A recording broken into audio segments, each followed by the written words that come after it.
back from break, if you could get it going, that'd be great. Okay. Actually, yeah.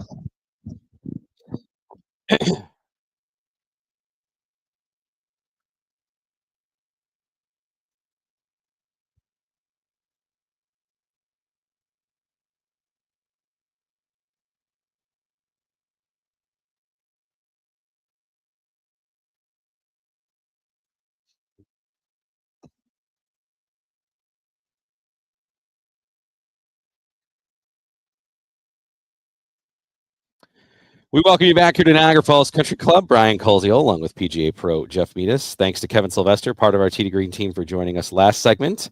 As we are rolling on here, Jeff Blank, of course, part of our team. You can look for his picks. He's got his video. He picked Matthew Fitzpatrick as one of his winners, so that's looking pretty good. And of course, Evan DePasquale producing back in our Amherst studios. We're having a little audio issues with our stream, but now that's back up and going. So if you want to watch us live and you can see the putting in the background and the putting green, some of the players are already up there practicing. You can check out our live stream. We're on X, we're on Instagram, we're on YouTube at the number 2, T2G Buffalo. And of course, we're here on WGR Sports Radio 550, as we are every Saturday morning, 7 to 8 for our show, but this week 7 to 9 because it's major week, so we're going to have a lot more here on the Open Championship. We'll tell you about who's at the top of the Porter Cup and tee times and spectator information in a moment, but you heard there, it's our Western New York PGA Tip of the Week time, brought to you by the Western New York PGA, which has one goal: promoting and growing the game of golf today, tomorrow, and beyond. Kudos to Victoria Shiro, the CEO and executive director of the Western PGA, and also all of the staff yesterday. There were a lot of staff there. Ton of staff from the PGA. Yep. And some PGA pros helping out too. So everybody that donated, foursomes, all of the PGA pros across Western New York, thank you very much for helping us raise money. Again, if you're just joining us last night on the Duster Challenge, we raised $7,869 for PGA Hope, and that's going to go do so much good for military veterans involved in the game of golf in some capacity. So again, if you participated last night, or if you're one of our sponsors or our businesses that supported the event, thank you so much for making it our most successful ever. And we'll be back next year for year 10. Yep. Hopefully even beat that number if we can. Okay. Someone's got to dethrone that Charlie Fisher boy next year. That's right. Yes. He won it again. Congrats to Charlie.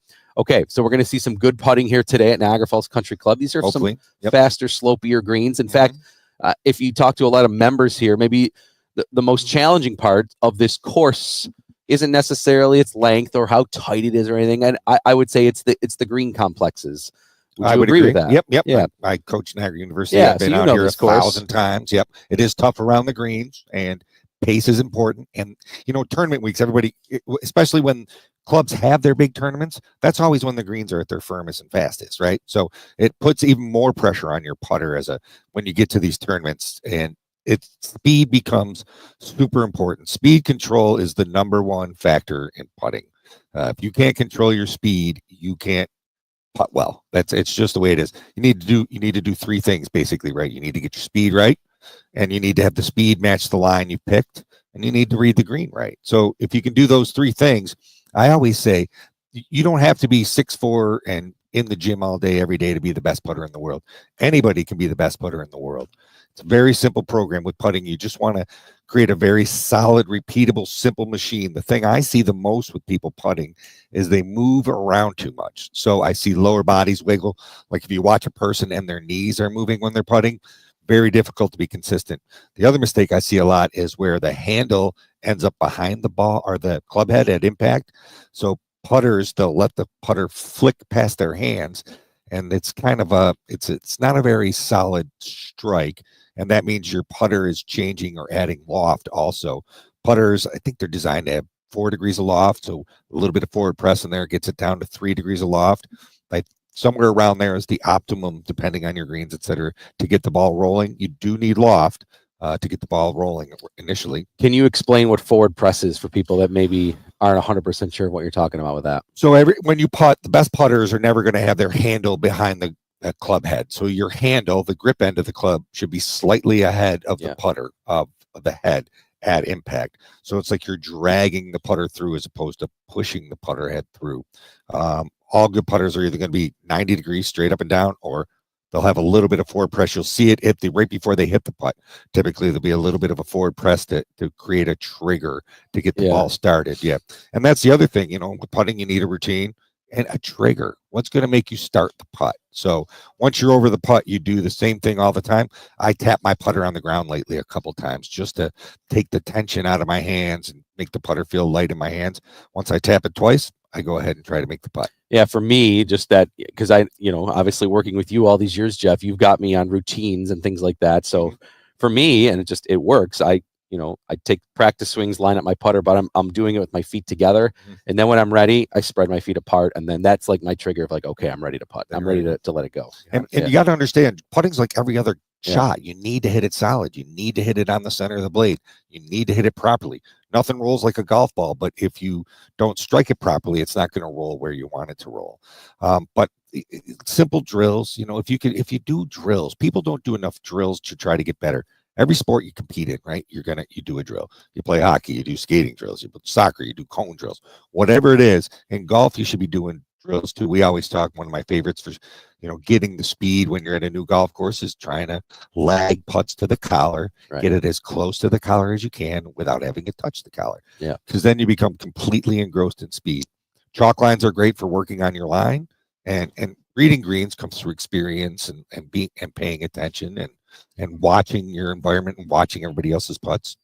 Ultimately, though, in the end, the speeds factor is still the most important. And I think, like you have said, if somebody says, well, how much break should I play here? Well, that depends on the speed. Like you can make a putt a whole bunch of different ways, and the putt can go in, if we're using a clock analogy, the putt can go in the cup at a whole bunch of different times on the clock. So exactly the actual, like, this is what you see in your break and what I see in my break. We could both be seeing it maybe an inch or two off, but if you hit it at different speeds, we can both make it. And that's why sometimes if you have a new caddy or you don't let your caddy read the putts, because you're seeing it differently than them, and then all of a sudden they put something different in your mind. And you both can be correct. You can both be correct, because you can make your putt. You can make a breaking right to left foot. You can hit it with 20 different speeds. Take the break out or just trickle it in the front edge. So that's going to determine. That's why you have to match your speed to your line and creativity.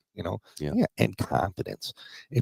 What I get frustrated is that I'm going to try to get this close. No, I'm not trying to get it close. I'm trying to make it, even if it's a 40-footer. People say, well, lag it into that bucket, or 3 feet circle. I think I'm going to try to make it instead. And if you try to make it, if you aim small, you miss small. Yeah. Wanted to ask you a question about watching the Open and Justin Rose, but I'm noticing it just, in his rounds, even beforehand. Before he goes to line up his putt, he takes his shirt, tucks it into his left armpit. Yep. Can you kind of talk about maybe what he's trying to do there by doing that? Yeah, what I perceive, we use the glove under the left arm drill a lot for a lot of people. It's an excellent, one of the best drills I know. What he's trying to do is connect his arms to his core, his body, so he simplifies and stabilizes his body. You're trying to, the fewer moving parts, the fewer things that can go wrong. And sometimes it's just, it's just a mental cue for him, or a trigger, or a thing that just makes sure he's ready to go and hit the best putt he can. We don't know exactly what's going on in his mind, but you'll see people, they put sticks under their arms and do all this. So that might be just a little reference to that, to try to keep that rocking shoulders motion and keep his lower body. Well, it's not thinking about his lower body there, but get a one-piece motion with his upper body, just back and forth, back and forth. Yeah, simple. Yeah, and we're still seeing some of the guys we don't see as many of the longer putters as we did years ago, when you actually were allowed to anchor. You're not allowed to anchor your putter anymore up against your chest in any capacity. Or your arm. Yeah. Now we see Bryson DeChambeau. He uses a longer putter and he keeps it up against, but it's not his anchored. Arm, but it's not anchored. Correct. Right. Yeah. So DeChambeau with that long putter there, is he just trying to create that pendulum and put that grip right up against his arm? Yeah, it's kind of the same concept of, in another way to look at, like, cross-handed putting. That's another way to take some of the breakdown in your hands, like we talked about, letting the putter head flip. I always did like to have a tiny bit, just the tiniest bit of lag in my putting stroke, where I swung it back and I kind of hinged a little and popped it. And a lot of people like to keep it very rigid, like a triangle. Different strokes for different folks. Some people are very technical. I don't putt very technically. And then he also uses a very upright putter. And then the other thing, there's so many different styles of putters too. So if for people with you don't go straight back and straight through in the putting stroke. You're standing alongside of it. You can't actually do it. Well, you can try to do it, but he's trying to get as close to that as possible with a super upright putter, standing close, getting over the ball and trying to create as little variance in his path on the way back and through as possible. You mentioned cross-handed. We're seeing Scheffler use kind of that claw grip too. Yep. So there's a whole bunch of different grips too that guys can putt with. I actually think cross-handed is a better way to putt. Like if you started your golf life over? If I knew what I know now and I started my golf life over, I definitely putt cross-handed. Yeah, I just think it's a better way to putt. When I get beginners, if you first time holding a putter, I'm going to try to put him into a cross-handed putter grip, especially because beginners tend to have the flippier putting strokes too, and it gets that flip out of there as soon as possible. So Matthew Fitzpatrick, who's one shot off the lead, he'll be in the final group today with Scotty Scheffler at the Open, 10:35 a.m. by the way here. 10:35 local time, 3:35 if you're listening in Ireland, maybe on our stream here.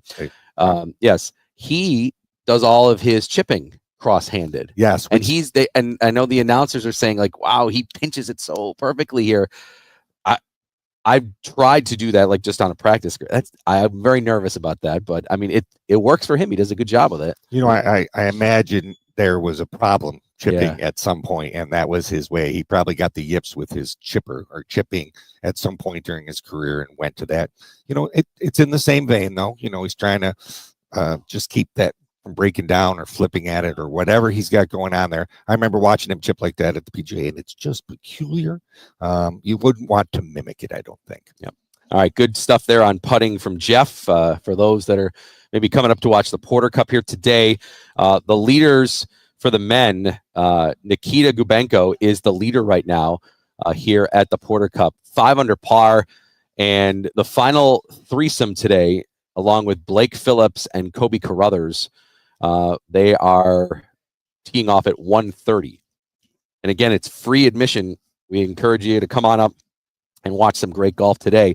For the women, again, the 12th edition of the Women's Porter Cup here, Nicole Gale from just over the other side of the bridge here, Oakville, Ontario, a 4-shot lead on Abby Shutt from Arizona and a 7-shot lead on Lucy Dar. The final threesome for the ladies go at 1:20. So they kind of have the ladies going out now, Jeff, then the men, and then as you get to the end, they do some staggering with the alternate groups. The men's, women's. Yep, the last 4. So which is a cool way to do it. You can watch both championships kind of back to back there right at the end. As they come up 18, that'll be great. Yeah, so 1:30 for the final men's group, 1:20 for the final women's group here, as they for the 3rd year in a row have them simultaneously. And everybody we've talked about here from Niagara Falls Country Club had said that it's been a really, really good success. So free admission, come on up. We encourage you to do so, and it's a gorgeous day as of this moment here. So if you're looking for something to do today, bring your son or daughter up too. We always encourage you to do that. Yeah, they get to see the really good players, and it's exciting because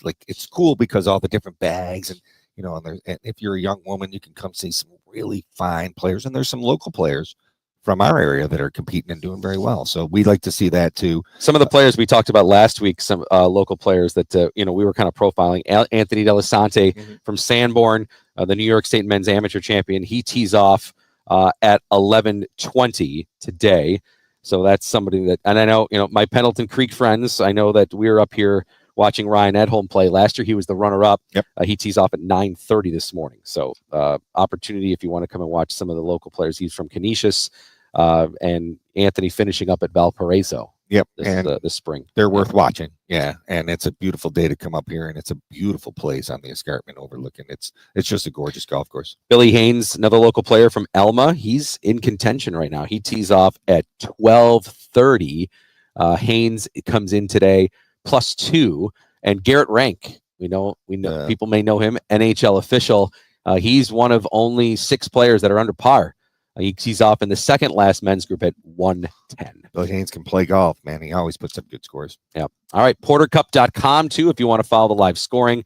As we'll take a time out here from Niagara Falls Country Club. When we come back, PGA Pro Tim Freeze is going to join us here. He was at the Duster last night at Glen Oak, but information on the Western New York Open. If you want to play in the Western New York Open, we're going to talk about how you can do so. Coming up next, and then John Burns here, scoring official member here at Niagara Falls Country Club. He's going to talk a little bit about the Porter Cup coming up at 8 o'clock. We're live here under the beautiful patio, just right outside the pro shop, along with PGA Pro Jeff Meadis. I'm Brian Koziel. We're streaming live at T2G Buffalo on X, on Instagram, on YouTube, and of course, we're right here on WGR. We'll be back in a moment from Niagara Falls Country Club. Final round of the Porter Cup today, coming up right here.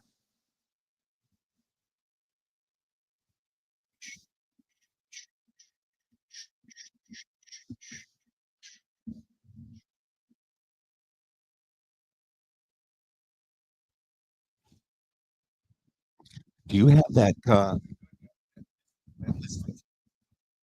Yeah, we'll do it with go through it with Burns, or yeah.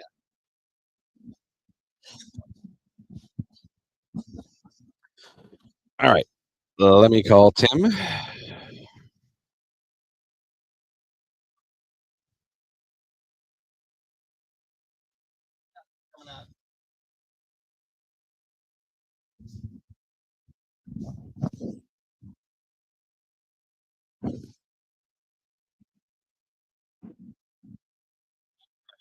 Hey, Tim, good morning. You still good to go for a few minutes?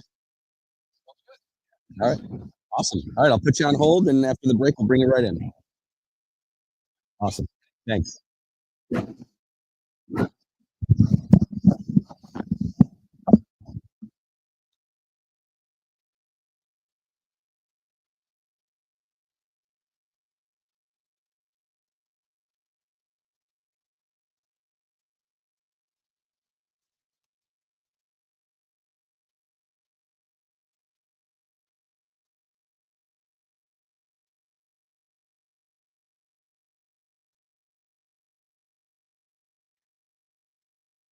We got freezer. Do I sit and listen to freezer before we bring you in? You are on camera on the stream, John, just so you know. I got his mic on. Okay. Your mic's on. Yep. Move it a little closer. Yeah, put it close to you. Yeah? As close as you can. Can you count to 10 for me? Count to 10? Huh? Count to 10 for me, just so I can get a level check. 1, 2, 3, Good, 4. good. Yep. Good. All right, Evan, you can just bring us back with a just music here. If you have any, you know what I should have asked. If you have any sound bites from the Open, feel free. But I'm asking you this now at 7:51, which is stupid. So. Oh, we got another hour. Yeah, that's true.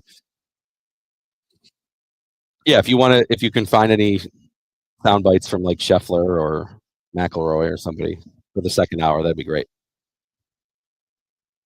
Sweet.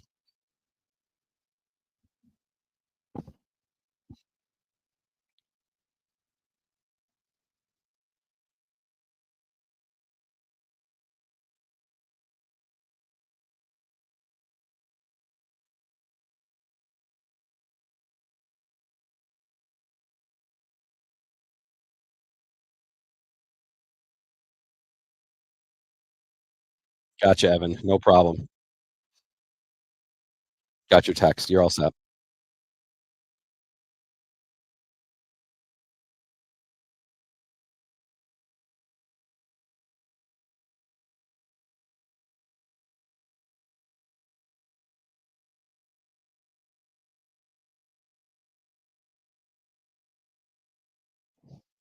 Go ahead. I got you. We're gonna make a rules question. You gonna have one?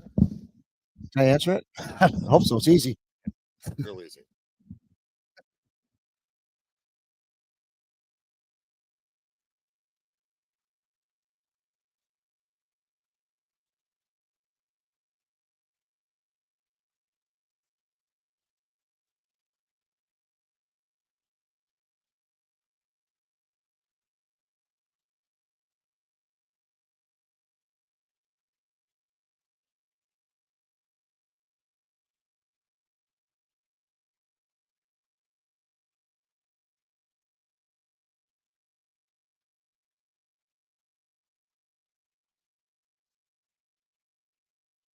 Thank you.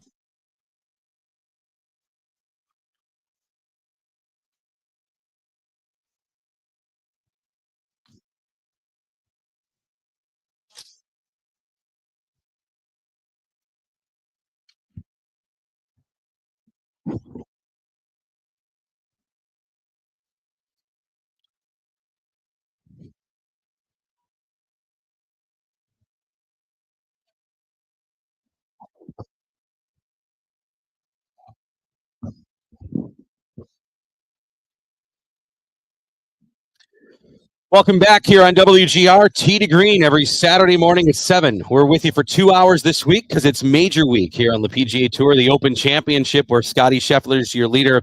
He and Matt Fitzpatrick will tee off at 10:35 a.m. Eastern Time. Final round of the Porter Cup going on here. The final threesome for the men at 1:30 and for the women at 1:20. We're going to be speaking with John Burns, who's a member here at Niagara Falls Country Club, as well as one of the rules officials here in just a moment. But joining us now live on the line is PGA Pro and Glen Oak owner Tim Freeze, who of course is with us as a regular guest throughout the season on our show. Tim's going to talk a little bit about the Western New York Open, but Tim, you were of course a big part of hosting the event last night, our Duster Putting Challenge, which raised over $7,800 for PGA Hope.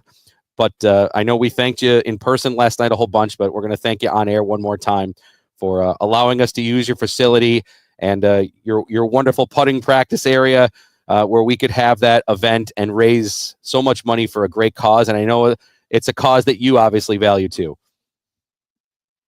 Oops, Brian. To have everybody out last night, just to say thank you to everyone that came, that competed, that donated. What a fun night. Chamber of Commerce night, under the lights, great sunset, and to have the greens speeded up there. That was a lot of fun to see some of Western New York's best putters. That was awesome. So, Freezer, we have the East Aurora Junior Masters, the premier event for juniors around, and we have the Porter Cup this week, the premier event for adult amateurs around. And now coming up, we'll have the Western New York Open, which is an open event for anybody to compete in that wants to test themselves against the best players in Western New York. Tell us a little bit about that. Yeah, the deadline to sign up for that is actually this Monday at midnight, and it's of course at the end of the month here, the 28th. And it really pits Western New York's best professionals, and this goes out to Rochester, down to Erie. Our section has over 200 professionals in, and they will compete against the best amateurs in Western New York, we like to say. So we're kind of making a call out here to the amateurs that have so many wonderful events to play in the summer. And here's just one more that counts toward their points for Buffalo District. It's just neat to pair the professionals and amateurs together from the tips at Glen Oak at this point. This used to be, we kind of joked, it was Lonnie Nielsen's part of his retirement fund. Lonnie was such a great integral part of Western New York, and he played so well. And the playground was Glen Oak for him at the time. And it was great to compete. It is great to compete against the best. Everyone likes to do that if you're competitive, just to match your skills. And thanks to so many customers that come out to play, well, this is a chance if you have a handicap of index of 5 or less to come out. We start at about 8:30 in the morning, and we go all morning, all off number 1 tee, like the Open that you're going to watch this morning. And it is so fun to watch and to see the scores. We've had some different weather over the years to play, some rain, some wind, and we kind of speed up the greens, hide a few flags at Glen Oak. It is a lot of fun to see the scores. And the winning scores generally get under par, not too much. We had Nick Palladino last year, the defending champion. He got under par pretty good. I think maybe a 67. It was wonderful. And the next score was even par. He did a great job last year. Yeah, that's the name Open, right? That's why it's an open event, because anybody can compete if they meet the qualifications. You don't have to be a professional. You can be an amateur. You can be anybody. Yeah. Tim, is the best way to sign up to go to the Western New York PGA website? Is that the best way to do it? Or they can come into Glen Oak too, right? WesternNewYorkPGA.com. Yeah. Yeah, that's exactly right. There's some links, but WesternNewYorkPGA.com is the easiest way to do that and sign up. We love to get a field of over 100. That would be great, and the amateurs have a big push for that. We've got some wonderful players in our section that come from all over, and they like to compete against this actual week. We go down to Pennsylvania each Monday or so. We play a fun event, but this one's an open, Jeff. That's exactly right. It's open to everyone. Yeah. All right. Very, very cool. Go ahead. I didn't. Oh, no. Oh, okay. Tim, so I was going to have John tell him, because we got Coach Burns with us, Freezer. We're going to pick his brain with some rules. He's really loves when we do that on air to him. Yeah. Hit him with some odd questions. Tim, if you want to say hello to John Burns, he's here. Yes. Hi, Tim. Oh, Burnsy. All right. You're going to have some fun. Thanks for doing all this for the Porter Cup in Niagara Falls and such wonderful players around there. John, he knows the rules. We've had some discussions, and last night Brian and Jeff brought up a pretty good one that I'm sure you'll throw at John that has happened. So I'll be listening to see what how John, maybe even some situations that happened out there the past couple of days. Oh, we've had some doozies. Yeah, we're looking forward to talking. We're looking forward to talking about that next segment. Tim, you know this course very well. How about if you were giving a tip to the Porter Cuppers today? What would you say is the key to having their best round out of the 4 here today at the Porter Cup? You know, we just watched at the U.S. Open, and here's you know, at the old British Open. In a sense, you just got to get it in play to give yourself a chance to score. There's one thing: if you hit a green at Niagara Falls, it's not bad, but a 40-footer is no fun sometimes. You got to have scoring chances. So, like in hockey, it's one thing to have a shot on goal, but if you're inside the circle with no one in front of you, a shot on goal. So we call that scoring chances. How do you do that? Sometimes it's not driver off the tee. Put it in play. The rough is pretty good out there at Niagara Falls, so you have to put it in play. And it is interesting that only you know, a handful of players are under par. That means there's a little bit of survival mode out there to try to get up and down when you're off the greens. It is tough at Niagara Falls. There's no step cut there. It's just short grass and then high grass. So I would say try to get it in play. Give yourself a good chance for a scoring chance. Yeah. I'd listen to Freezer about playing. Yeah, if I was one of these guys. We know, and yeah, he can play okay. Tim's a very, very good player himself for sure. Yeah, good advice there. And Tim, before we let you go, how about a thought on the Open here? Scotty Scheffler's moved into the lead here. Are we trending towards Scheffler winning his second major of the year, in your opinion? Mine and others, right? You know, after watching him in some events here and been with you guys, he continues to have this little superpower. So Scheffler, when he's got the lead out front, it doesn't really give it up much. There'll be some contenders, but he just seems to he can move the ball both ways. His short game is really good. Jeff, you know, we've seen some good players over the years, but this Scheffler's got something going on. It's awesome to watch, and I can't wait to watch that. Well, enjoy the final round. Looking forward to it. Thanks again for everything you did last night for the Duster Challenge. We appreciate it, Tim. And again, Western New York Open at Glen Oak. You can still sign up. And Tim, what is if you have a handicap of 5 or less, you can sign up, correct? Handicap index. That is correct. Very easy to sign up. We'd love to have you. All right. Go to wnypga.com to do so, and you can see Tim at the Western New York Open at Glen Oak. Thanks, Tim, for joining us. Appreciate it. Thanks, Jeff and Brian. Appreciate it. Have a great show. All right. Thank you. Tim Freeze, PGA Pro, owner at Glen Oak there on the Western New York Open. Okay, timeout. When we come back, you just heard from him. John Burns here from Niagara Falls Country Club. He's working hard this week as a scoring official. So we're going to, or the rules official. We're going to talk a little bit about some of the fun things that have happened here and get his take.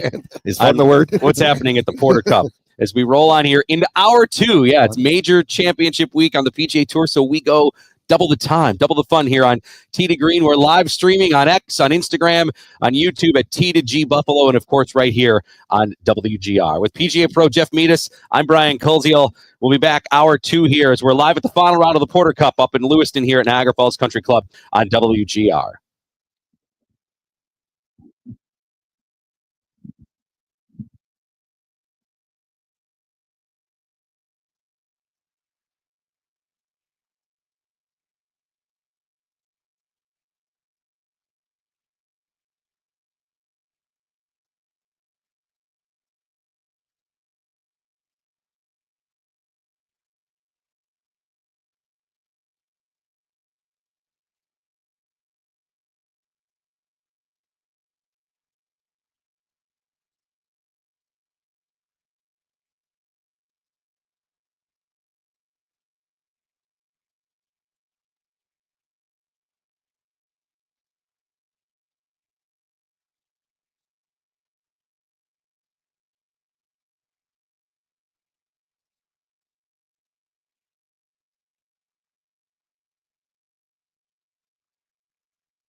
All right, Evan, you're back.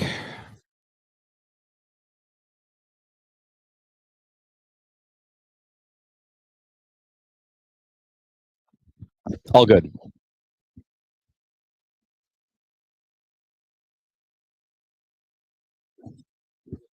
Yeah, come back with if you have a soundbite, great. If not, just music.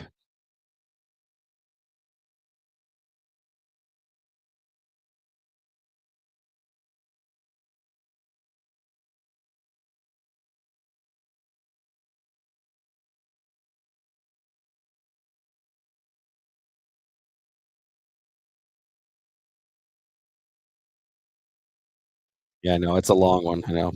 Let's see if I can find something quick. Okay.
Yeah, we'll do a little reflection on the 2007 Open here, Okay. or Porter Cup here, with John too. That's Brian Harmon's. Yeah. Yeah. The lists are, the names are great. I wasn't a member then, but I was here watching one day. Yeah. I want to say something about Joe. No worries. Too. And right? Sure. Okay. Yeah, I know. At some Okay. point. Yeah. We miss him. Yeah. He's always here. Yeah, I know. Yeah, right? I know. Yeah, you know.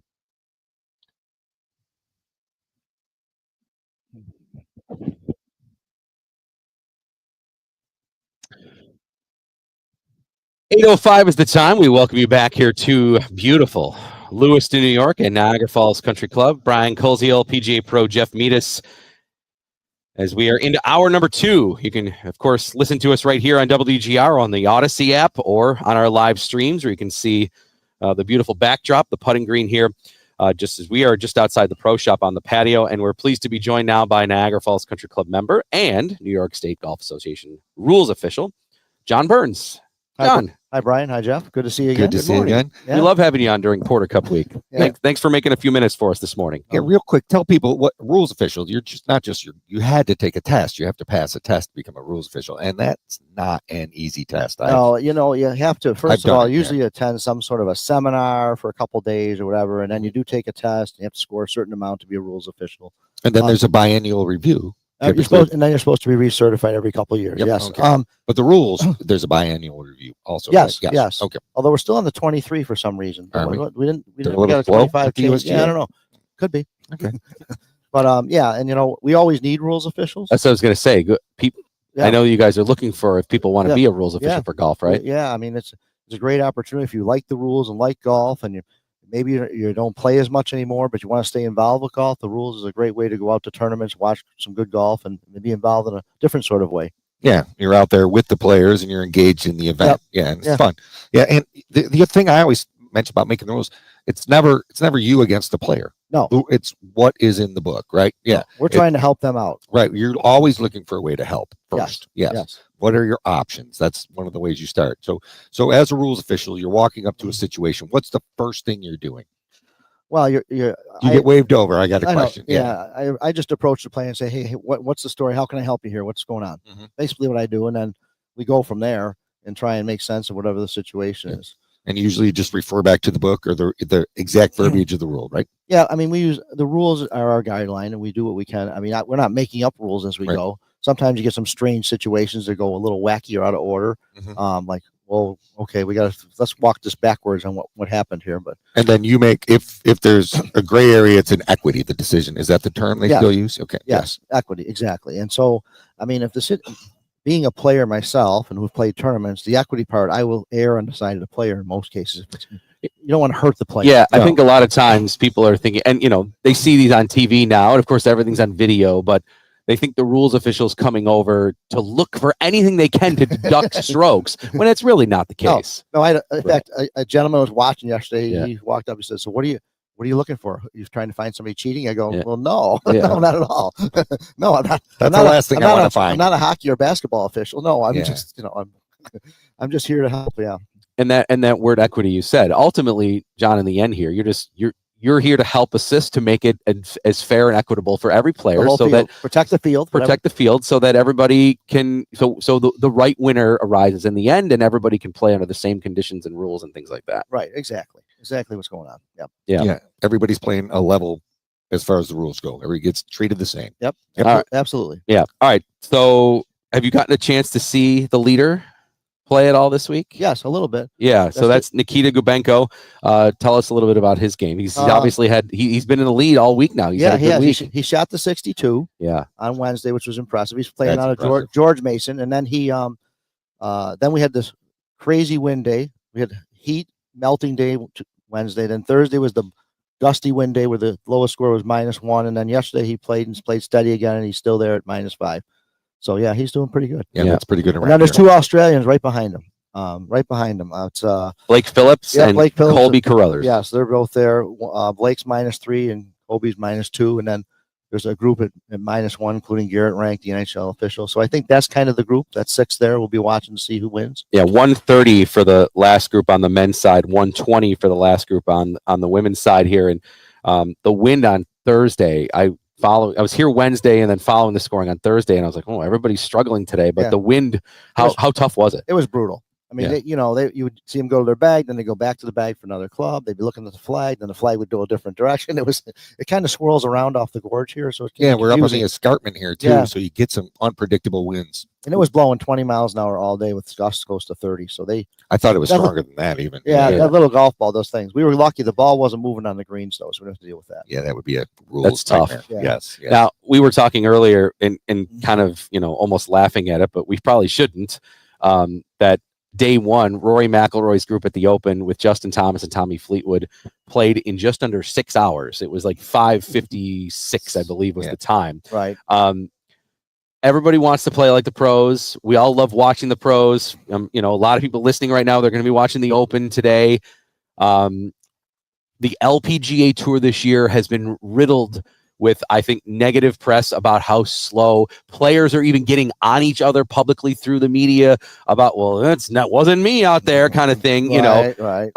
So pace of play on the PGA Tour, pace of play on the LPGA Tour, we know it always can be improved. Jeff, you're a former college coach. You always say college golf's the worst. It's awful. So in terms of pace of play. Yes. So as a rules official, John, I'm just, what can we all do?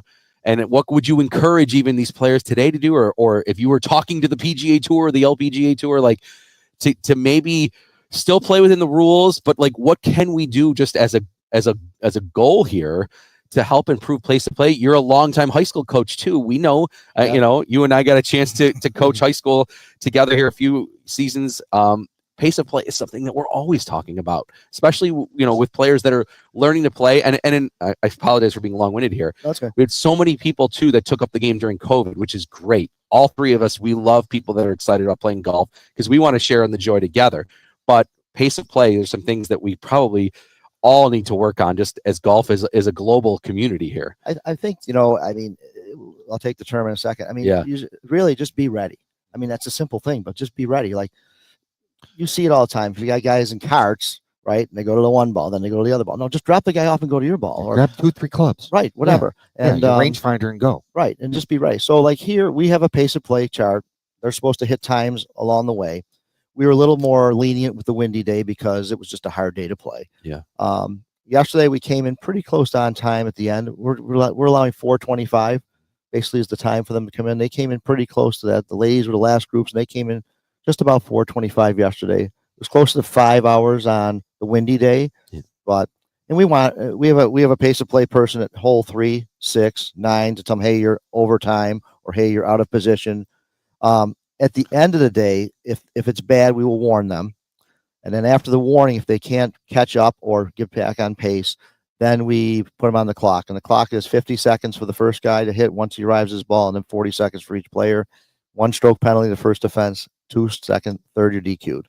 It never usually gets to that, though. No, and you don't, that, as you say, that's something you're trying to avoid. Right, You go out absolutely. and try to enable faster play as an official to help Absolutely. everybody in the field. I teach a million beginners, and I would say, just play quickly. No one cares what you shoot. Right. Yeah, when you're playing in a group, people feel pressure. People don't like playing with slow players, so don't be that slow player. And what's the joke? Hey, I didn't wait all day. It's because everybody was waiting behind you. Right. Yeah, so, Right. Yeah.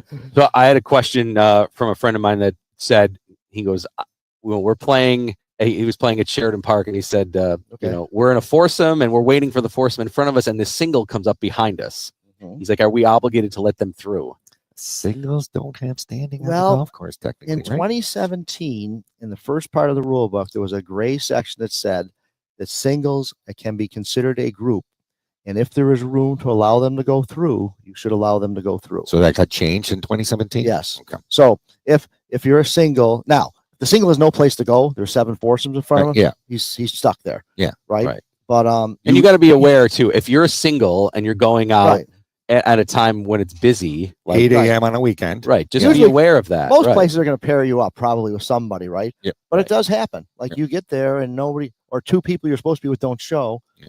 I've seen this a little bit at Glen Oak. And now you're just kind of stuck in the middle and there's nothing you can do. But it's the way it is. Right. Yeah. But if you're a foursome and there's nothing in front of you, as a courtesy, you should let the single obviously go through. Yeah. How about for both of you on pace of play? Is a piece of it that people are still not playing the appropriate tees? Oh yes. Yes.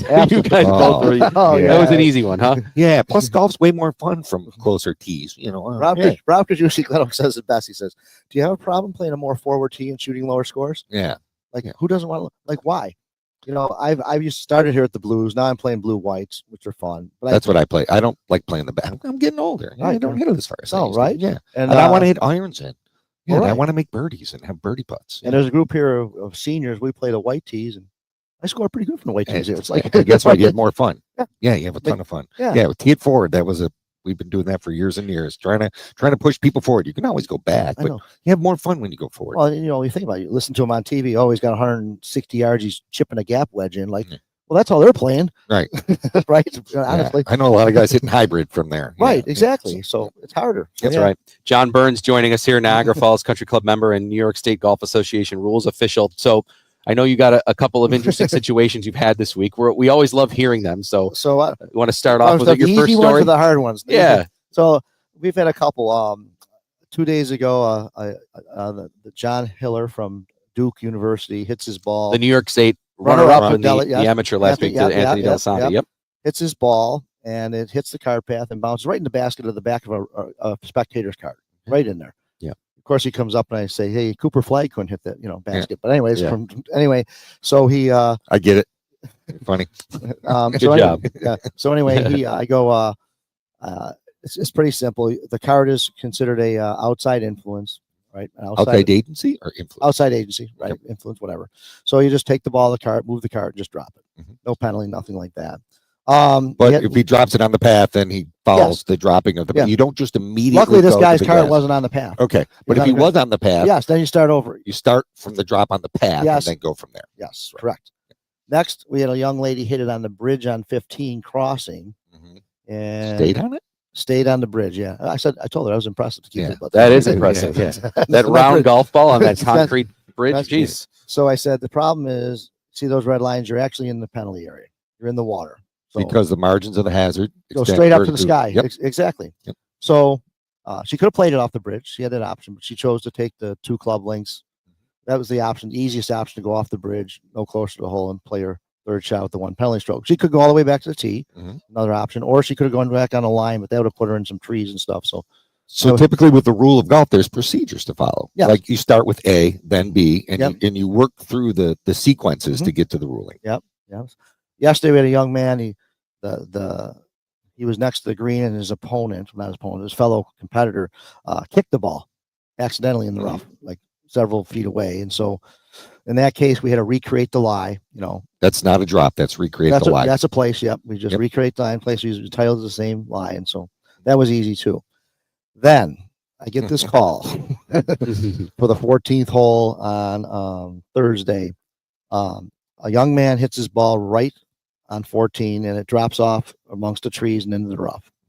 And when I get up there, he's at the green. I go, "What's going on?" He says, "Well, I hit my shot. This is not my ball. I hit the wrong ball." I said, "Okay." So we go back to the site. Now we begin the 3-minute search to look for his ball. Can't find the ball anywhere. Okay. Right. So now we have to go back to the tee for stroke and distance. And because it's 2 shots for hitting the wrong ball, plus the stroke and distance. He's hitting 5 off the tee, and he made 9. That's a bummer. Yeah. 3 groups later, I get a call to go to 14. We have the same situation. I go, "What?" We go over there. This guy played the ball that they couldn't find. Exactly. Oh my goodness. He hit the ball that the other we couldn't find. And if he didn't correct that before he got to the next tee, he's disqualified. He's disqualified. Yes, if he finished with the wrong ball on that hole, he'd be disqualified. Right. But as long as he didn't hit on the next tee, correct? Correct. Yes. Okay. Exactly. Yes. Yeah. So that was a tough one. He took a 10. Ooh. And he was in the hunt. Ooh, a little bit. a tough one. He took a 10 and shot 76, I think. 77. Wow. Yeah, he was playing really well that day. He was from Notre Dame. I heard you mention Notre Dame bags earlier. Yeah. Yeah. Well, a lot of Notre Dame fans, South Buffalo especially. Yes. That's impressive to shoot that number with that score. I know. Yeah, I mean, obviously, in the end, you would love it if you're not utilized at all the entire week. He's just working on his hand. Right. Yeah. And the moral of the story is you always can identify your ball. Like you can stick a tee. Hey, I want to check and make sure this is really my ball. Stick a tee in, right? And look at it to make sure it's yours and then place it right back in the same spot, even in the rough. It's very important to do And that's why you need an identifying characteristic on your golf ball, such as Sharpies. Yes. The next thing. I mean, I remember I was a high school player, 1979, and Mr. Jim Hillary, my golf coach, was giving up balls, and then threw me a green Sharpie. Put some marks on that. So I've been using the same green dot to the right of the number since 1979. Thanks to Mr. Hillary. Yeah, we got a good one for you. Why don't you hit him with the one we got? Oh, geez. We got yeah. My son was playing at Wildwood Country Club on Tuesday. Okay. In a Western New York PGA Junior event. And for those that know Wildwood, when you come in on the ride through, you're actually kind of driving in between holes, and there's power lines going down both sides. Okay. So here's where it comes. So anyway, he's playing. You know it's going. He's playing 18, and he hit it's a par 5. He hit his second shot over the green, and he was in between the green and the road, but above him was the power lines, and he tried to hit kind of like a flop shot on his third shot because the green's pretty elevated there. So he tried to throw it up in the air, and it caught the last line of the power line. It came straight down. Right. And I was spectating, and one of the boys that he was playing with right away, before anybody even said anything, he's like, "I think you can redo it." And then the other boy in the group's like, "I think it's actually the one time you actually get a redo or whatever." So then he kind of looked at me. He's like, "Dad, what should I do?" And I said, "Well, look, you're on 18 here." I said, "Play 2 balls in." So they ended up playing 2 balls in. Both times he played them in, hits the green, 2 putts in both. So we had a 5 or a 6, depending upon whether or not it was a redo or not. But I know the USGA has that as a rule. However, is it a local rule? It wasn't a local rule at Wildwood. It wasn't anywhere on the scorecard, and it wasn't brought to the attention of the players ahead of time before the round. So he ended up having to take the 6 instead of the 5. Interesting. Yeah. So I'm just most of the time. Yeah. I mean, every time I've seen it is a model local rule that they put in. That's like you hit the power lines, you replay the shot.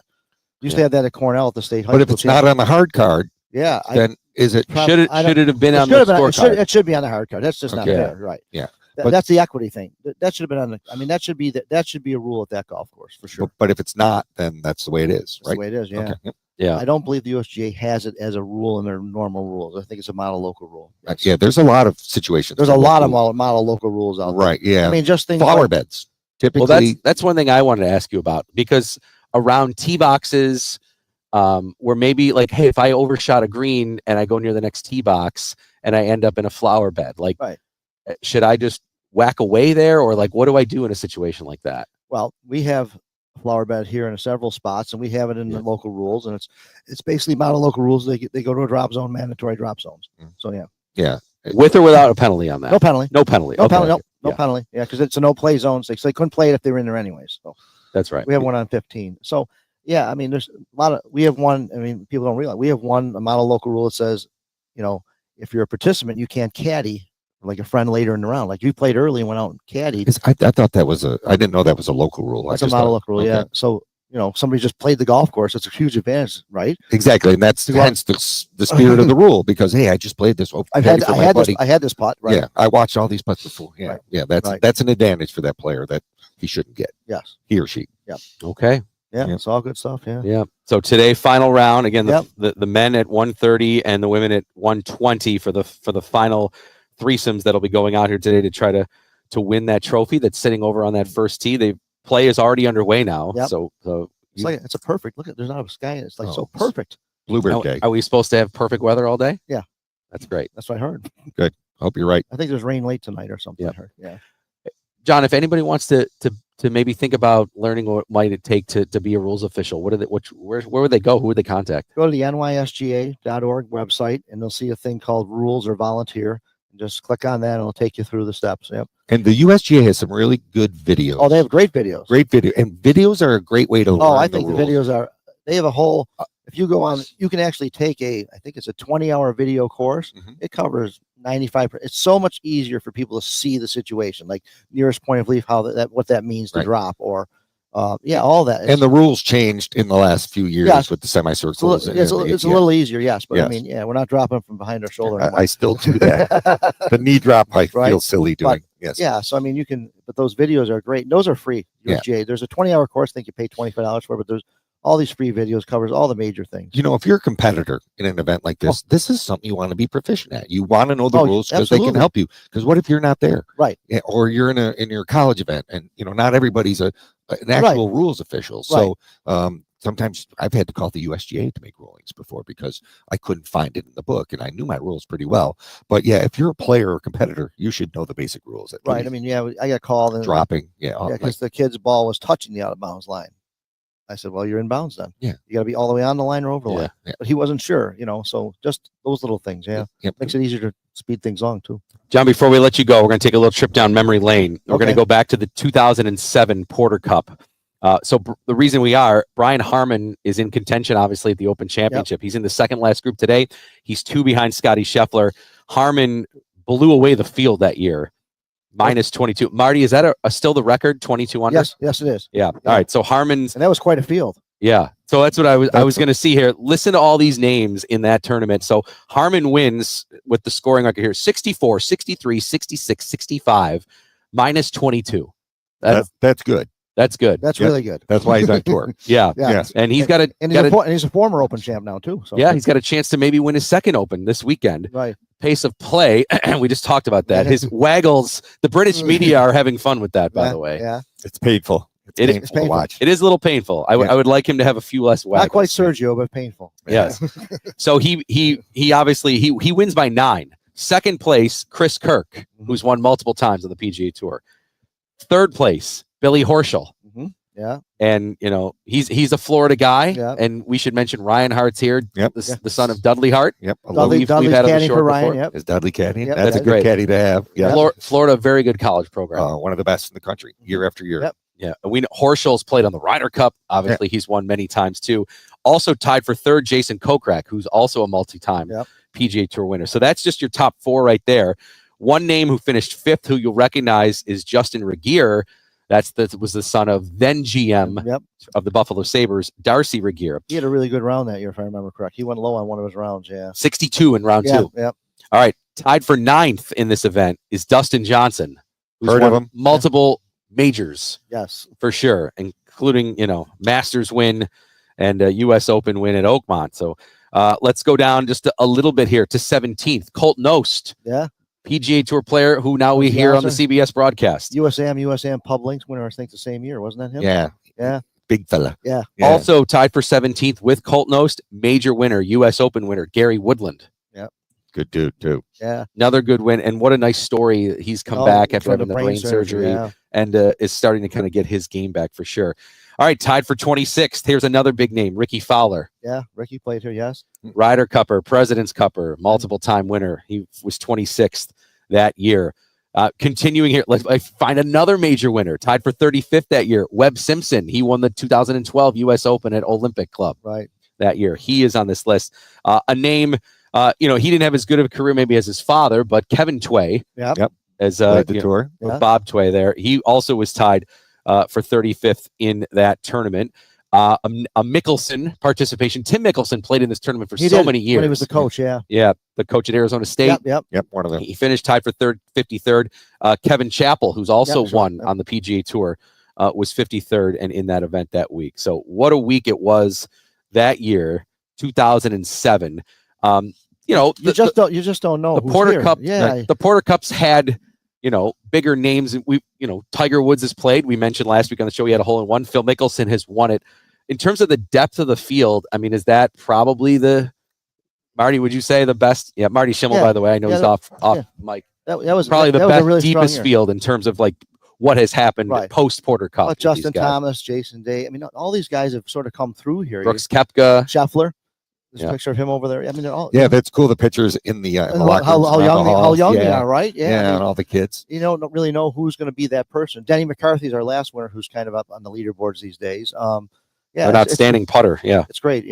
Bring your kids out here. We had 400 people at a party last night. Members, sponsors, and players. It was great, and all of it's just a wonderful event, and it's free. And what a great way to spend a day. Oh, it absolutely is. If you're a golfer, if you have kids who are interested in golf. Walk around. Oh my gosh, it's great. Just watch them play. Watch them smash. Listen to it. Smash the ball. I always tell people to listen. Yeah, listen. Because the sounds of the shots are different. Oh yeah. When they hit it that good and that hard, it's got a different sound. Absolutely. Like tour players, right? Obviously. And the sky's so clear, you can see the ball go forever today. Yeah. Yep. Before we let you go, John, how about is Scheffler going to win at the Open? If it was in the United States, I'd say yes, but that those courses are so quirky, right? Something bad. You can get a bounce even when you hit a perfect shot. A bounce or a putt or whatever. I mean, obviously, I think he's the lead favorite, but Harman obviously has an Open now championship. It'll be, and McIlroy could go out and shoot 7 under today. You never know, right? I mean, it's just that's why we watch and we're riveted all weekend to these events. Because this golf is just so different from what we know here. I've never played there yet. I played in Ireland a little bit, but it's just so different. Yeah. It's more random. There's a little more randomness. You can, like people whining about ending up in a divot, which I know. I agree with the rule. Keep the divot. Yeah. Well, you want to go that one? Rubber the green. No, we're not getting into that one. I get it all the time. What do you think, John? If you're in the fairway and I land in a divot, should I get relief? I always thought that till I was a rules official until somebody said, well, when does a divot not become a divot anymore? Exactly. And is it filled? That's true. How do you tell when it's no longer the divot? It's too much of a gray area. Yeah. Rules need to be black and white. So, but there you can hit a good shot right down the middle, and it kicks 90 degrees left. I know. And it's just part of the game. Right. And they've grown up accepting that. And over here, everybody's like, well, because everything has to be, perfect. We think the Americanized courses that it has every blade of grass has to be perfect. Well, yeah, for it to be a good golf. The Augusta effect. Yeah. Yes. I mean, it's funny. Our softball players don't think it's supposed to be Fenway Park when they play, but we expect it to be Augusta when we play golf, right? Right. Yeah. And I kind of like the randomness of it. I think Bryson DeChambeau, he doesn't deal well with randomness, so I think that's why he has trouble. He likes linear lines. He wants it all prepped and figured out, and doesn't work that way over there. Yeah, his brain works differently. Yeah, and that's why he's successful. He commits to his system and he believes in the way he plays, but it doesn't mesh with that style of golf. No, I agree. Yeah. John, thanks so much. We kept you longer than I promised, but we appreciate it. Good stuff. All right, thank you, John. Good luck today. Brian. Hopefully it's quiet. Yep. Yeah, hopefully be a nice calm day. Sit on the cart, work on your tan. Yeah, you're right. Thank you, guys. All right, awesome. John Burns with us, Niagara Falls Country Club member and New York State Golf Association rules official. Again, you can go to the NYSGA website if you want to maybe join John here next year. You can get yourself and be a tournament official and come out and give back to the game that way. You'd have to do some studying. That's it's a right. Tough test. It's a tough test. Time out here. We'll be back with PGA Pro Jeff Meadis. I'm Brian Koziel. Final round of the Porter Cup. More details on that. Again, admission is free. We encourage you to come on up here and watch the players. The last group for the men, the top three, 130 for the women, 120. We'll be back. We'll check through the leaderboards here, the professional tours, PGA Tour, Champions Tour, and LPGA report when we return here. Final round of the Porter Cup, Niagara Falls Country Club. We're here in Lewiston. Thanks for being with us. More coming up on WGR right after this. Thanks, John.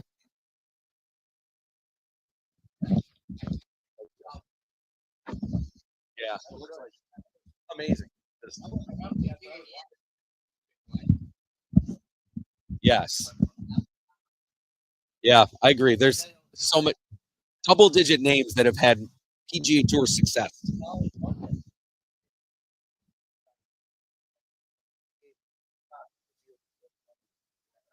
Yeah. Yeah.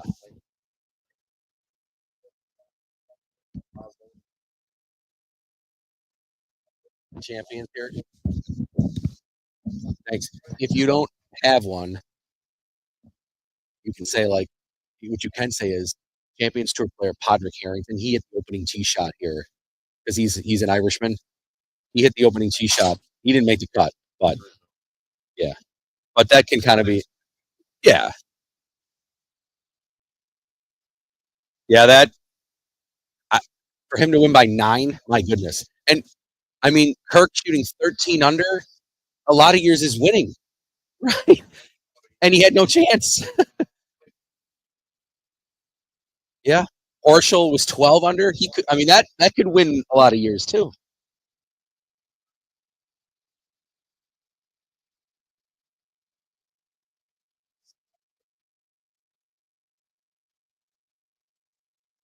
Yeah, what a sweet field that was. Horschel? I think so.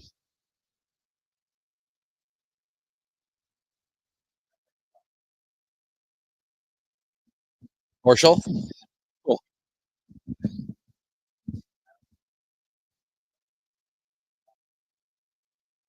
Who's this?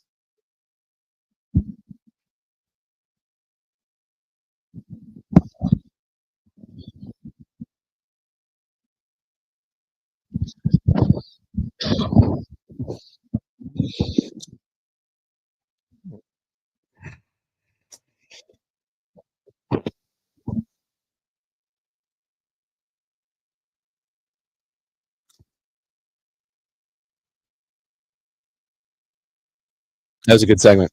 Yeah, he's good. Yeah.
Rory, obviously, right?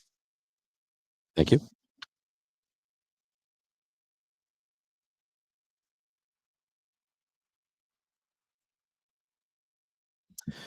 That is the familiar voice of Rory McIlroy, who has definitely the largest crowd support this weekend going into the final round or the final weekend here of the Open Championship, with the event being in Northern Ireland. Rory took a different approach this year, Jeff, of the fact that he said last time, he goes, there was so many people like wanting, it was in Ireland for the first time in forever, and he was there, and he's like, I kind of put the blinders on. I was trying to he goes, it didn't work well. He had his opening tee shot out of bounds, shot 79. Did he have 8 on the first hole or something? Yep. Then he ended up shooting 65 on the second day, made it close, but missed the cut by a shot.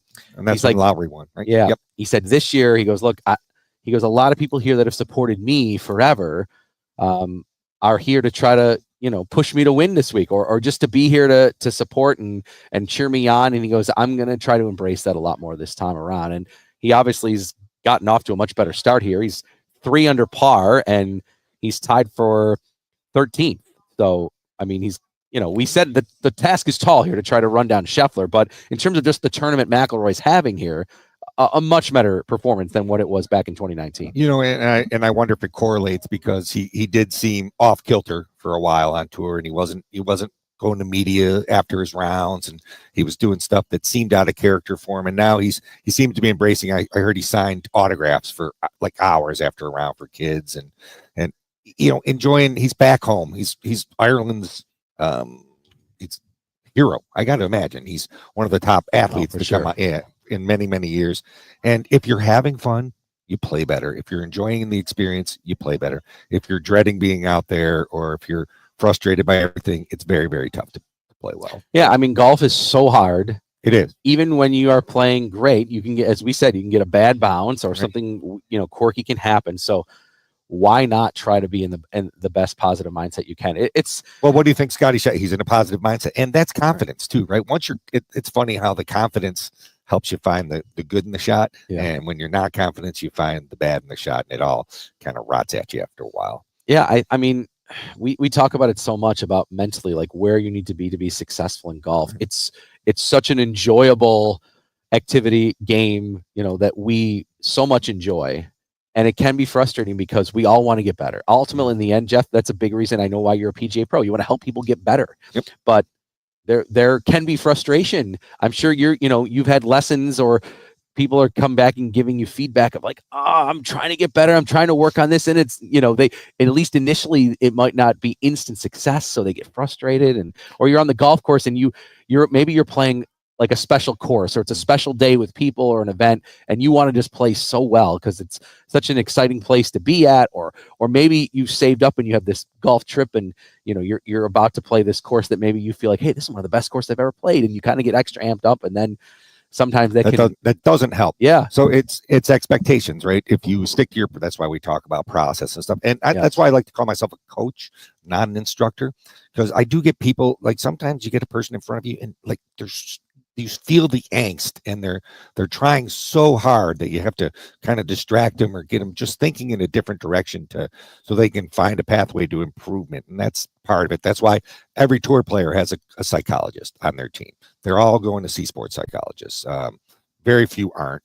If they've done it at some point, or they've read one of Mr. Rotella's books about golf psychology, and it does make you a better player. If you understand how the mind works in sport, and especially related to golf, and you can make that part of your game, you're going to be a better player. And it's very simple stuff too. It's not rocket science. A lot of it's just routines or positive attitudes and understanding what's important and what's not important when you're playing.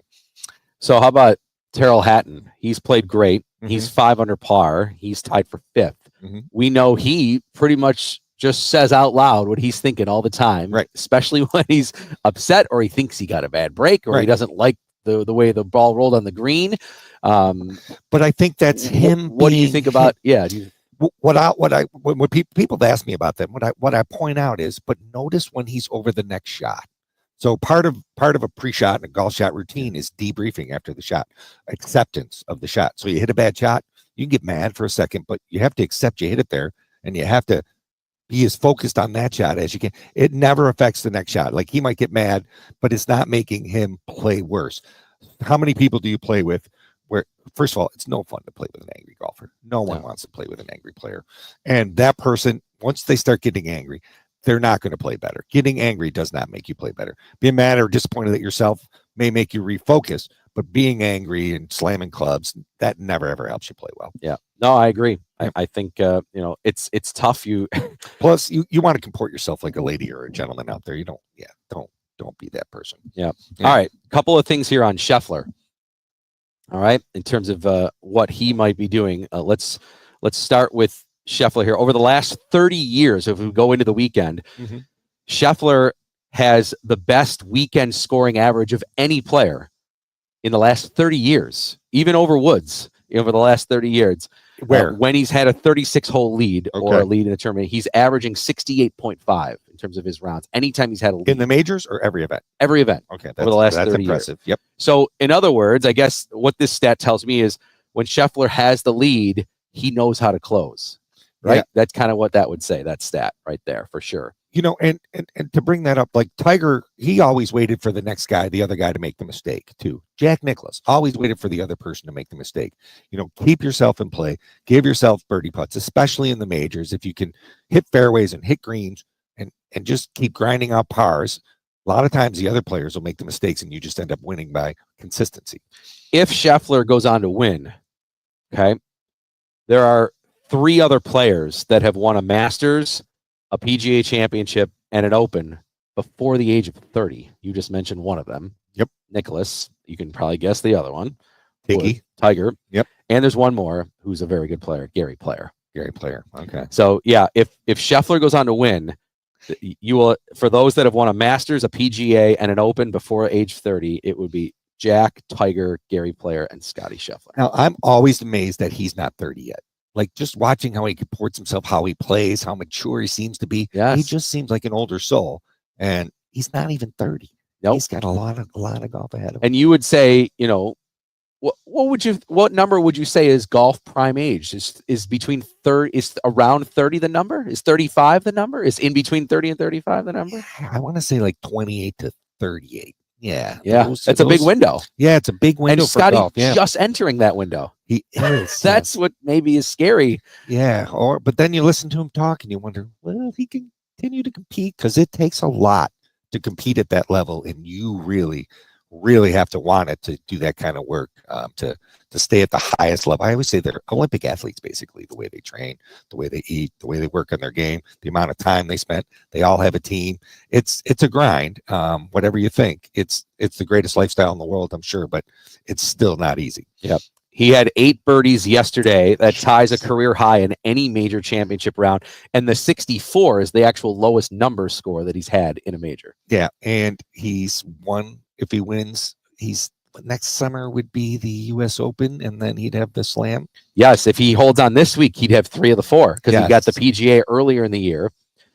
And then off to Shinnecock next year for the U.S. Open. We are putting the cart in front of the horse here, but it seems lately when we see him near the leaderboard that it's a foregone conclusion, or a given in a math problem. He's going to win this. Yeah, but there's 36 holes. Yeah, keep saying it. I know, and you want to not think that it's over already, because you want to enjoy the golf, and but you enjoy watching him play. You have 2 major winners right behind him. Fitzpatrick, who's putting great, who knows how to play links golf. Played well last week. And Brian Harmon, who really thrives in these link golf scenarios, and he's won an Open. True. So the 2 guys behind him here, like, I feel like I'm slighting them. I'm already giving you Scheffler stats if he wins here, and there's still, we're not even we're halfway done. Right. It's just I just think I just don't see him making mistakes. You're right. Could, because of how these events play, could he get a bad break? Could all of a sudden the weather maybe affect him other than others? It could, for sure. It's just, he's so solid. It just, you and I were watching yesterday before the Duster. We took a few minutes, take a break. We went inside at Glen Oak and we were watching. The 3 holes we watched to Scheffler, what was I pointing out to you? He was pin high. His distance control, it's like every hole was perfect. It's almost obnoxious. It's just like if they were showing the highlights, pin high, okay, pin high, okay, pin high, and he was first in putting yesterday. So yeah, you put those 2 together, and it's night for the rest of the players. But every day is a different day. Weather can change, one bad bounce, and that's why you just put the blinders on and keep going. Yep. We're live here at Niagara Falls Country Club. Final round of the Porter Cup already underway. Players are on the course, and it's free admission. We'd encourage you to come up. 1:30, the final threesome for the men. Nikita Gubenko goes in with the lead on the men's side, and then on the ladies' side here, they are going off at 1:20. And your leader on the women's side is Nicole Gale from Oakville, Ontario. I'm sure she'll have some of our Canadian friends up here cheering her on today. That's again at 1:20. Okay, when we come back, we're going to whip through the leaderboards from around the PGA Tour, the LPGA Tour, and the Champions Tour report, and then we'll get you the final info that you need here if you're coming up to the Porter Cup today. Along with PGA Pro Jeff Meadis, I'm Brian Colziel, Evan DePasquale producing back in our Amherst studios. Jeff Blank, Kevin Sylvester, all part of our team here, all part of our show today. If you're watching our stream, we're on X, we're on Instagram, we're on YouTube at T2G Buffalo, and of course right here on the radio on WGR. Back to Niagara Falls Country Club right after this.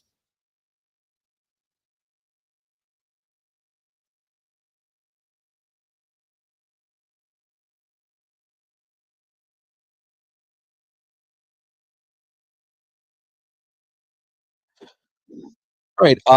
If you want to play the PGA Tour leaderboard liner coming back, Evan, that would be great. And if there is a soundbite, I sent you a Fitzpatrick one.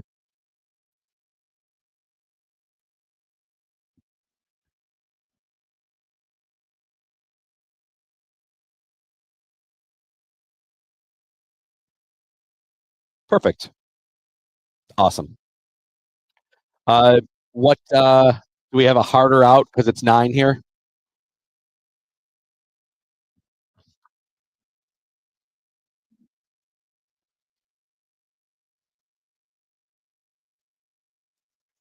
Okay. How about at 55? Let's do what we do for Sabres and start slowly bringing in the music at 55, and then that'll cue us so that way we get you out at 55:30. All right, great.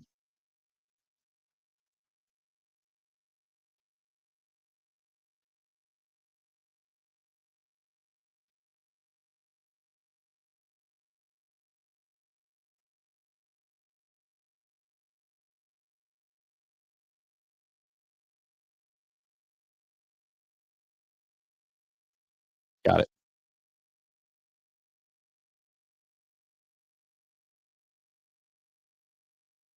Love them. Yeah, I didn't know many of them. They're nice.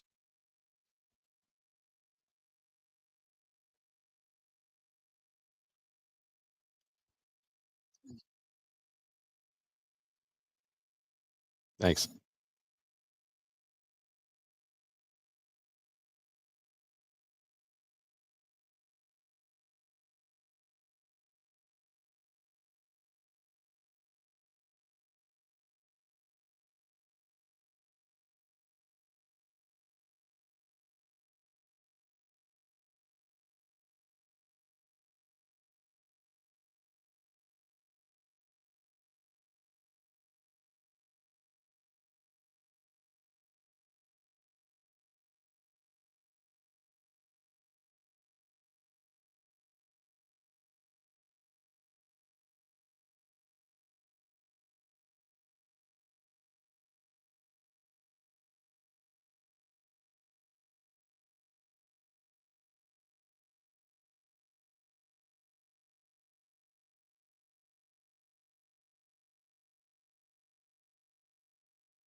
That's Matt Fitzpatrick. He'll be in the final group today with Scotty Scheffler as we take a look at the PGA Tour leaderboard. Scheffler and Fitzpatrick first and second. Scheffler -10, Fitzpatrick -9. Brian Harman, we talked a lot about him, a former Porter Cup champion.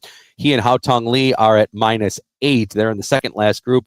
And then a large group at -5, which includes Terrell Hatton, Robert McIntyre, Harris English, Chris Gotterup, who won last week at the Scottish Open, and Rasmus Højgaard. Some other big names down the board. Rory McIlroy, he is at -3.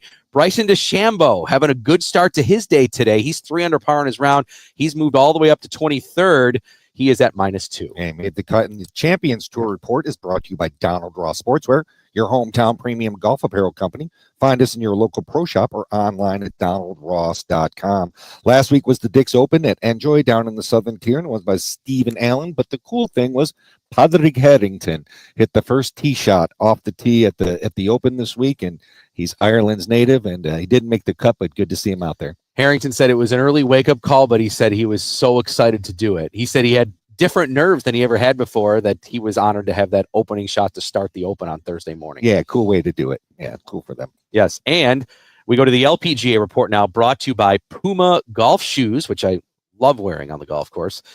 There's no event this week on the LPGA Tour, but next week they'll have their Women's Scottish Open at Gales in Scotland. So that's next week on the LPGA Tour. By the way, while we're doing the ladies, we should mention the women here. Nicole Gale is your leader here at the Porter Cup. She's at 6 under par. She's only one of 2 players that's under par on the women's side. Abby Shutt from Arizona is in second place. She is at -2. And then Lucy Dar is solo third. She's at +1. So the women at 120. And then as we go to the men's side here at the Porter Cup final round today, Nikita Gubenko is your leader, 62, 74 on the windy day, and then 69 yesterday. He's got a 2-shot lead out of Virginia over 2 players from Australia. Blake Phillips is -3. Kobe Carruthers at -2. There's only 3 other players rather, that are under par. Nolan Haynes out of Ohio, Leland McAvoy from Perth, Australia, and Garrett Rank, -1 from Waterloo, Ontario. The NHL official is in the second last group today. Again, free to come up here. 1:30, the final tee time for the men. 1:20, the final tee time for the women. We'd encourage you to come up here. Jeff, we got about 2 minutes left here. Final thoughts here on maybe if you were giving a speech here to those final 6 players here, the last 3 ladies, the last 3 guys, what would you say to them? Geez, I'd say take a look at that trophy that's sitting there on the first tee. That's a pretty cool trophy, and a lot of really, really good players have fought really hard to try to win it. You've got an opportunity here. Just stay in the moment, hit the best shot you can each time, see what happens at the end. It's going to be tough. It's a tough golf course, tough finishing holes. The golf course is hard. Scores are high because the greens are firm and fast. So grind it out. These guys know how to play tournament golf, though. They've all played a lot of tournaments in their life, and I'm sure they're excited and nervous. Give that positive mindset. Embrace it. Do what Rory said he's doing this week. Just embrace it. If there's people here supporting you, clapping you, they're going to have big galleries here at the end. Like, take it in. It's fun to play an event like this. Enjoy the day and walk through the clubhouse and look at all the pictures of the past champions and look at all those tour players out there. That's going to be you one of these days. That can be inspiring, for sure. Yep. And at the Open, is it Scheffler? I'm afraid it's going to be. I'm afraid. Yes. I like Scotty. I'd like to see it a little close tomorrow, though, so we have something entertaining to watch in the morning. Yeah, it's so nice that it's on in the morning. By the way, I do. I love it. Yeah, we'll see up early. If Rory can make his run. He tees off at 9:30, so a half hour. We can go watch Rory play, and then Scheffler and Fitzpatrick in the last group at 10:35. Yeah, exciting week of golf. Exciting to be here at the Porter Cup. Exciting British Open.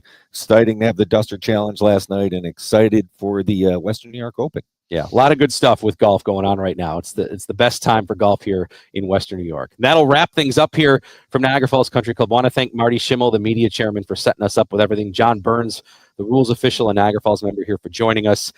Kevin Sylvester, Jeff Blank, Tim Freeze, Evan DePasquale, producing back in our Amherst studios. And takes a village. Yes, and for PGA Pro, Jeff Metis, I'm Brian Coleshill. Enjoy the final round of the Porter Cup. Enjoy the final round of the Open. And we'll talk to you next week right here on Tee to Green on WGR.